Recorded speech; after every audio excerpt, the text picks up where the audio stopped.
ก็บ่ไกลพี่น้องก็ถือว่ามานครหลวงเวียงจันทน์ก็สอบถามได้วัดองค์ตื้อนี่อยู่กับบ้านขึ้นกับบ้านหายโศกเมืองจันทบุรีนครหลวงเวียงจันทน์ก็ว่าเป็นชื่อเสียงโด่งดังอยู่ในนครหลวง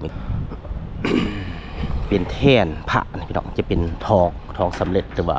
พระเจ้าองค์ใหญ่ซึ่งประเทศเป็นระบบน้ำไหลเข้ามาเนี่ยมันมีพระญานาค7 หัวอยู่ในนี้ที่ทิ้งแล้วเบิ่งนี่ก็จะเป็นรูปห้างประเทศสบายดียินดีต้อนรับเข้าสู่ซองสวัสดิ์บรรดาเสร็จเก่าเสร็จเคยพี่น้องเมื่อนี้ก็ใช้เวลาบ้างๆที่จะนำพาท่านผู้ชมไปรับชมวัดองค์ตื้อพี่น้องวัดองค์ตื้อมาหาวิหารนี่คือท่านผู้ชมเห็นอยู่ในนี้ทางเข้าวัดองค์ตื้อพี่น้องที่ขึ้นกับบ้านหายโศกเมืองจันทบุรีนครหลวงเวียงจันทน์ตอนนี้ข้าพเจ้าก็ได้ยืนอยู่เส้นทางเส้นนี้พี่น้องคือท่านผู้ชมเห็นเปิดก็ได้มีการตกแต่งสวยงามพี่น้องต่อไปก็จะเป็นเส้นทางขึ้นและทางล่องเส้นทางนี้ซึ่งในปัจจุบันนี้มาสังเกตเห็นรถในก็ยังแล่นอยู่ในเป็นเส้นทางล่องอย่างเดียวนะเส้นทางล่องอย่างเดียวก็คือว่าต่อไปจะเป็นเส้นทางขึ้นพร้อมเส้นนี้เราจะไปติดตามชมขอฝากกดไลค์กดติดตามกดกระดิ่งแจ้งเตือนในช่องสวัสดิ์บรรดาเด้อท่านผู้ชมเพื่อจะได้ทำวิดีโอใหม่ๆให้ท่านผู้ชมได้รับชมตอนต่อไปเข้าไปรับชมเบื้องในพร้อมกันว่าจะมีการ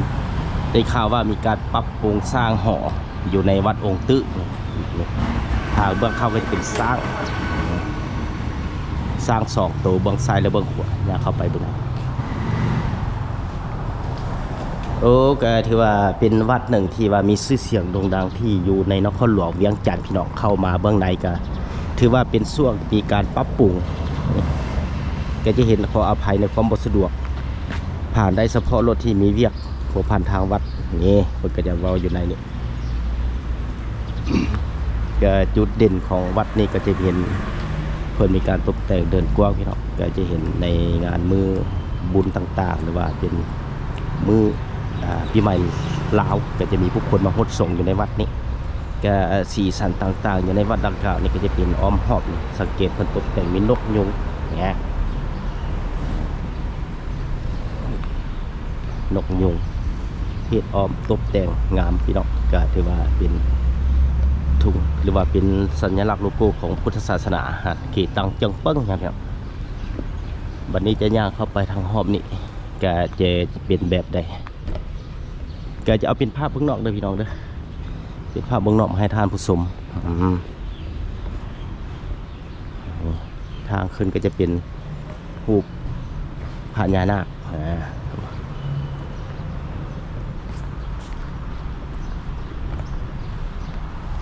จะเข้าไปถึงเบื้องในเป็นแนวใดพี่น้องแกก่อนอื่นต้องขอบใจ FC ทุกคนที่สนับสนุนซองสวรรค์บรรณาเด้อพี่น้องนี่ก็ถือว่าอยู่ในนี้ก็จะมีบอสหรือว่าองค์การพุทธศาสนาสัมพันธ์แห่งสปป.ลาวนครหลวงเวียงจันทน์เมืองจันทบุรีนะวัดองค์ตื้อวรมหาวิหาร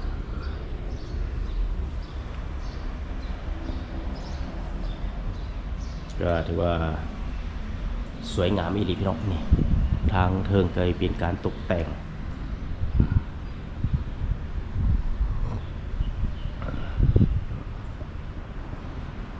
นี่ก็จะเห็นวัดองค์ตื้อมหาวิหาร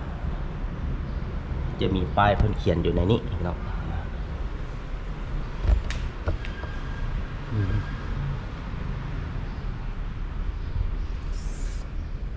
สบายดี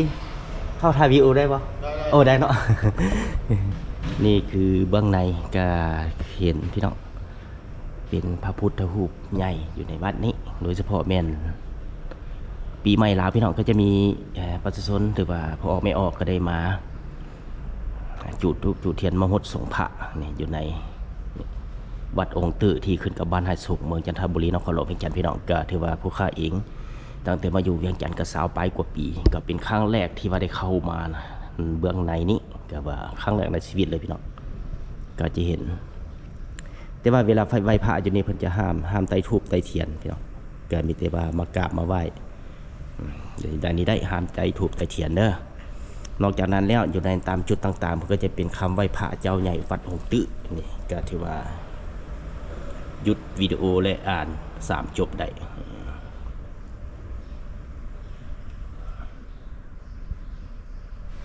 สวยงามพี่น้องเป็นพระพุทธรูปใหญ่ที่สุดอยู่ในนี้เขตวัดองค์ตื้อนอกจากนั้นแล้วก็จะมีพระพุทธรูปหลายๆองค์ที่เพิ่นได้ปฏิสังขรณ์อยู่ทางเบื้องหน้าซึ่งเป็นอีกหนึ่งสถานที่ท่องเที่ยวทางด้านวัฒนธรรมของปวงชนลาวนอกจากนั้นแล้วก็ยังมีต่างประเทศได้ที่มาเยี่ยมยามท่องเที่ยวลาวก็ได้มาเบิ่งแลกเปลี่ยนบทเรียนวัฒนธรรมที่ท่านผู้ชมเห็นอยู่ในนี้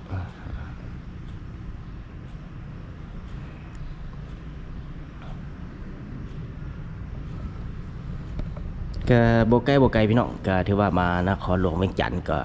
สอบถามได้วัดองค์ตื้อนี่อยู่กับบ้านขึ้นกับบ้านหายโศกเมืองจันทบุรีนครหลวงเวียงจันทน์ก็ว่าเป็นชื่อเสียงโด่งดังอยู่ในนครหลวงเวียงจันทน์และก็ดังกองไปทั่วโลกพี่น้องทางเทิงก็จะเป็นการตกแต่งเพดานทาสีแดงและมีเสา8 เหลี่ยม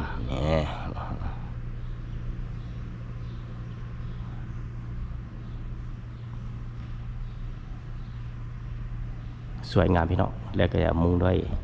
ดินขอ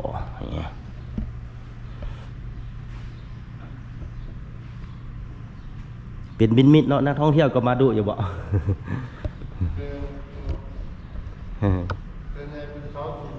อ๋อสำหรับมีมือพักเนาะเสาร์อาทิตย์ไปเลยเนาะครับผมดู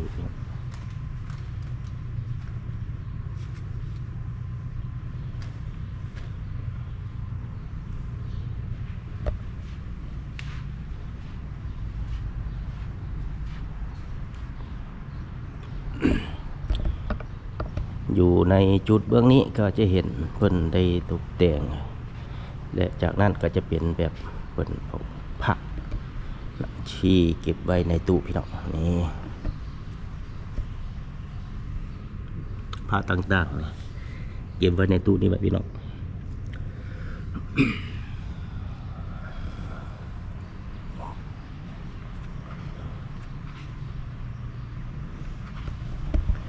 สวยงามการจัดแจงเป็นระเบียบดีพี่น้องเอ้ยก็ถือว่าสะอาดงามตานอกจากนั้นแล้วผู้คนที่มานี่ก็สามารถซื้อผ้าขอโทษไปซื้อผ้าอยู่ในนี้ไว้แขนขอพี่น้องเนี่ยแกจะเป็นความเชื่อของส่วนบุคคลก็แล้วแต่นี่ก็มาสามารถซื้อแล้วก็โอนนี่มันก็จะมี QR เงินโอนให้อยู่นี่เลือกได้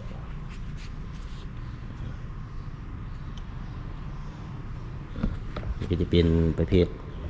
มีดนองาสร้าง4 นิ้วในราคา4 ล้าน5 แสนก็อยู่ในนี้แหละพี่น้องจะมีราคาไว้เป็นที่เฉพาะอยู่นี่สนใจก็เข้ามารับซื้อได้อยู่ในวัดองค์ตื้อมหาวิหารเมืองจันทบุรีนครหลวงเวียงจันทน์หรือว่าอยู่ขึ้นกับบ้านหายโศกนั่นเองในประตูนี่คือท่านผู้ชมเห็นก็จะเป็นแบบนี้นี่เพิ่นก็ได้ตกแต่งขวดจะเป็นไม้เลยนะมันเป็นไม้พี่น้องแกะสลักเป็นพญากบิลพรหมอื่นๆนี่จิมีการอยู่ในนี้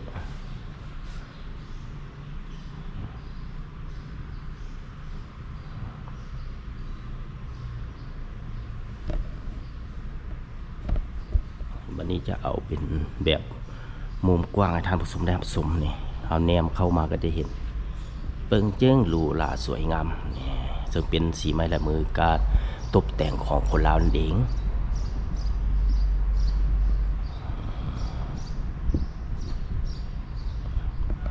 หลังจากนั้นเราจะพาท่านผู้ชมออกไปชมรอบนอกอีกพี่น้องเบื้องนอกว่าจะเป็นแบบไหนที่จริงแล้วอยู่ในวัดองค์ตื้อกับมีวิทยาลัยสงฆ์องค์ตื้อพี่น้องนี่คือวัดองค์ตื้อวรมหาวิหารนั่นก็คือสถานสำราญจิตวัดคือแห่งรวมมิตรคิดสร้างสรรค์วัดคือต้นแบบอย่างทางสิวันวัดคือแดนสวรรค์นันคุณวัดคือศูนย์รวมจิตลาวทางศาสตร์วัดคือแดนพักปราดประกาศหนุนวัดคือแดนเมตตาเนื้อนาบุญวัดคือแดนอารุณจำรุณธรรมวัดคือสถานที่การศึกษาวัดคือแหล่งสัพพะวิสาพาอิ่มหม่ำวัดคือถิ่นศิลปะวัฒนธรรมวัดคือศูนย์รวมธรรมคำลูกานี่ก็คือบาเพิ่นก็ได้เขียนไว้นี่แต่สบายจุดวิดีโอละอ่านได้พี่น้องนี่ก็คือว่าเคยเห็นเพิ่นได้เป็นคติสั่งสอนให้คน ได้อ่านได้ชมได้มั้งเนาะบัดนี้จะออกไปรับชมทางเขตเนาะพี่น้องออมหอมเนาะในเดินมันเก่าก็ถือว่าเป็นสถานที่มันบกไกลพี่น้องคือว่าไปมาได้สะดวกอยู่เขตใจกลางเมืองนครหลวงไม่จันทน์ในโซนเบื้องนั้นเพิ่นก็จะเป็นบ่อนกำลังนี่เพิ่นเฮ็ดกุฏิที่อยู่ในช่วงก่อสร้างพี่น้องก็จะได้มารับชมมาศรัทธาเจ้าศรัทธาสวัสดิ์เสื่อมใสศรัทธาได้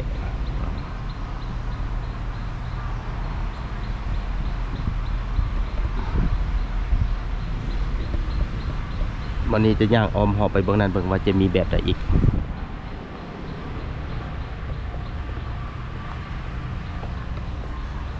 นี่ท่านก็จะเป็นหงเหียนพี่น้องเป็นวิทยาลัยสงฆ์องค์ตื้ออากาศ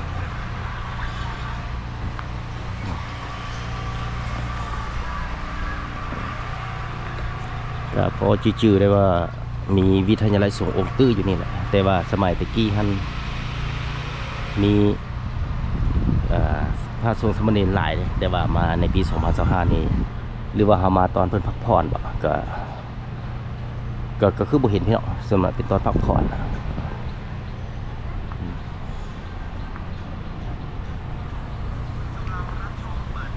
จุดนี้ก็จะเป็นจุดที่กำลังในช่วงก่อสร้าง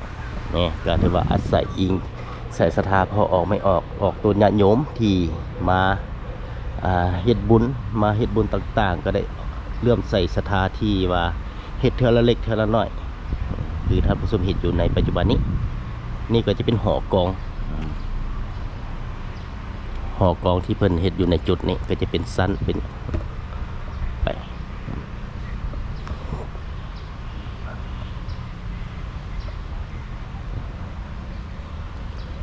ก็สวยงามพี่น้องก็ถือว่าได้อัปเดตวิดีโอต่างๆมาให้ท่านผู้ชมได้รับชมในแต่ละยะนะนี่จะอ้อมหอบไปทางเบื้องนี้ว่าเป็นแบบใดพี่น้องนอกจากนั้นแล้วนะยังเป็นอีกสถานที่หนึ่งที่ว่ามีนักท่องเที่ยวทางภายในและต่างประเทศเข้ามารับชมครับเบิ่งในรูปแบบทางด้านวัฒนธรรมของปวงชนลาวบรรพเผ่านั่นเองที่ถือศาสนาพุทธ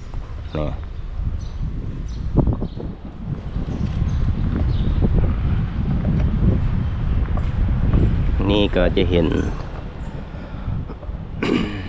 เป็นแท่นพระพี่น้องจะเป็นทองสำเร็จหรือว่าพระเจ้าองค์ใหญ่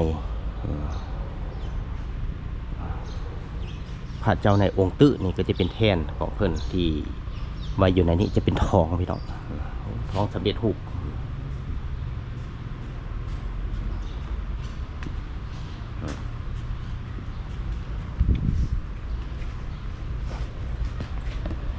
นี่ก็จะเป็นพระพุทธรูปที่ว่ามากราบไหว้ได้แต่ว่าห้ามจุดธูปจุดเทียนก่อนได้รับอนุญาตเพิ่นก็จะมีข้อกฎระเบียบภายในวัดพี่น้องก็ถือว่าหลีกเลี่ยงได้ก็ปฏิบัติตามกฎของเพิ่นนี่ก็จะเป็นภาพมุมไกลที่ท่านผู้ชมเห็นสวยงามเป็นเอกลักษณ์ที่ทางด้านวัฒนธรรมของเรา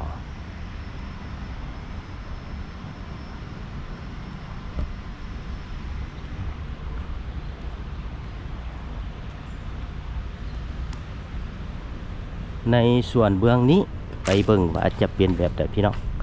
แต่ว่าคือเห็นอัดประตู ก็ถือว่าบ่เป็นหยังแต่เอาสภาพด้านนอกมาให้ท่านผู้ชมก็คือว่าเป็นหอพิพิธภัณฑ์พุทธศิลปะลาวเพิ่นก็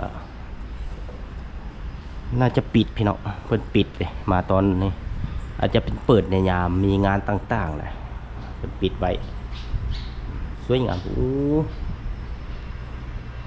งามอีหลีพี่น้องเอ้ย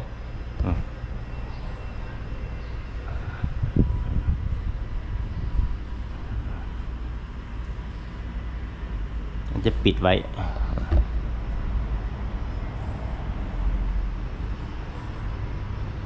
ที่ว่าวันนี้จะออกไปพุ่นดู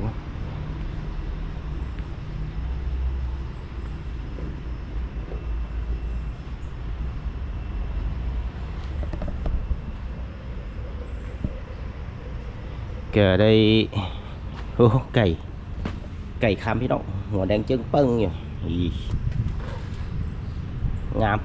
ดอกบัวสีขาวนะ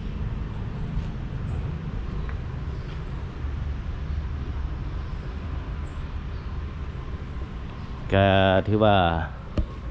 คือท่านผู้ชมเห็นนั้นก็จะเป็นอีกส่วนหนึ่ง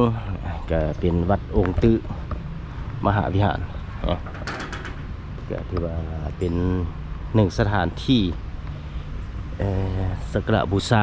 บ่จะเป็นแขกทางภายในและต่างประเทศที่มาหับชมทับท่องเที่ยวก็จะได้มาชมแบบเต็มตาทางแลกเปลี่ยนทางด้านวัฒนธรรมของเราเนี่ยคือจุดนี้ก็จะเห็นมีต่างประเทศเข้ามาหับชมอยู่เบื้องในนั้นพี่น้องจุดพิเศษของวัดแต่ละวัดที่อยู่ในนครหลวงเวียงจันทร์ก็โดยรวมส่วนหลายเพิ่นก็จะได้มีการตกแต่งอนามัยตลอดสะอาดงามตาคือท่านผู้ชมเห็นอยู่ในนี้เป็นสิ่งหนึ่งสถานที่ที่ดึงดูดนักท่องเที่ยวทางภายในและต่างประเทศที่เข้ามาหับชมนั่นเอง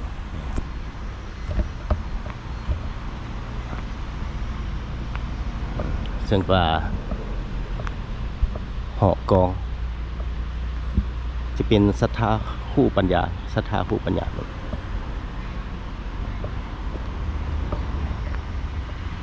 ดุสิ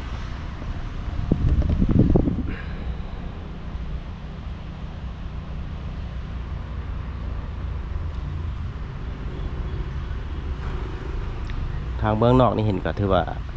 สะอาดงามตาพี่น้อง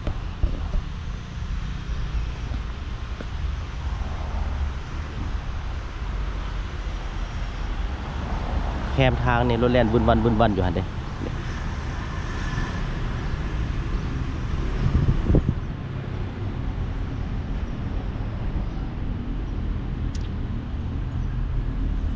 ก็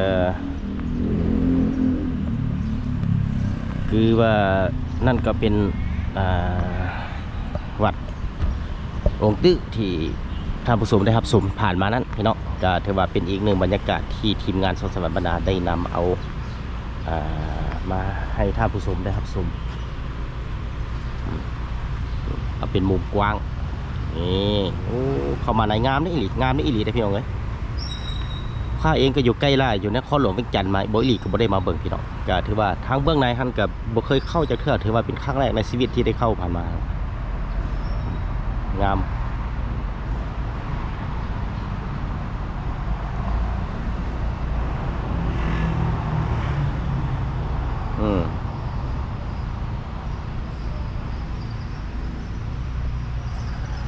มีพญานาค7 หัวสีขาวจนโพ่นอยู่พุ่นไปเบิ่งใกล้ๆเพิ่นบ่ได้เปิดน้ำใส่บ่ถ้าเปิดน้ำใส่นี่โอ้มีน้ำอยู่พี่น้องเลยไปเบิ่งใกล้ๆกัน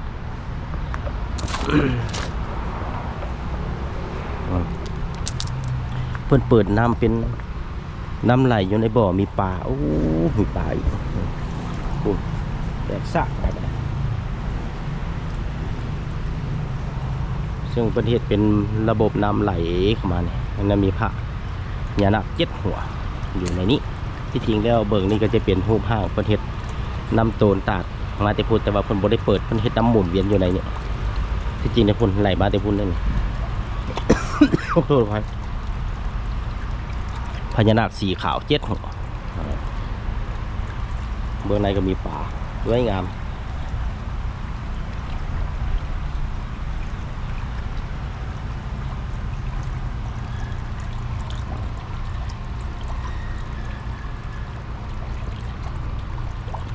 ส่วนตรงนี้ตกแต่งคูนดินขึ้นปลูกหญ้าใส่เนี่ยถึงเป็นอีกจุดที่ว่าเป็นดึงดูดผู้ชมหรือว่านักท่องเที่ยวที่มารับชมหรือมาในงานบุญต่างๆที่จัดขึ้นในแต่ละปีนั่นเองพี่ไล่หมูป่ามันเดินไปเดินมา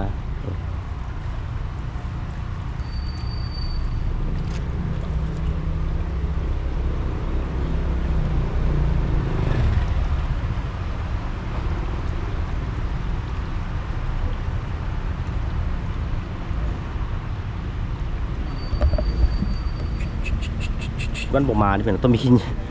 หยื่อหวานมันจะสิขึ้นมาปลาทองปลาอื่นได้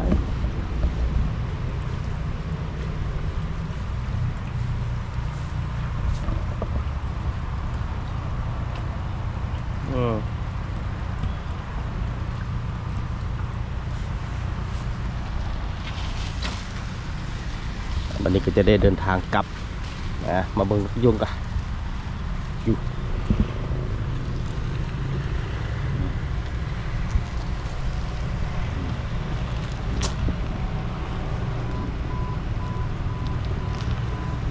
โอ้ลงมักใหญ่งามๆพี่น้อง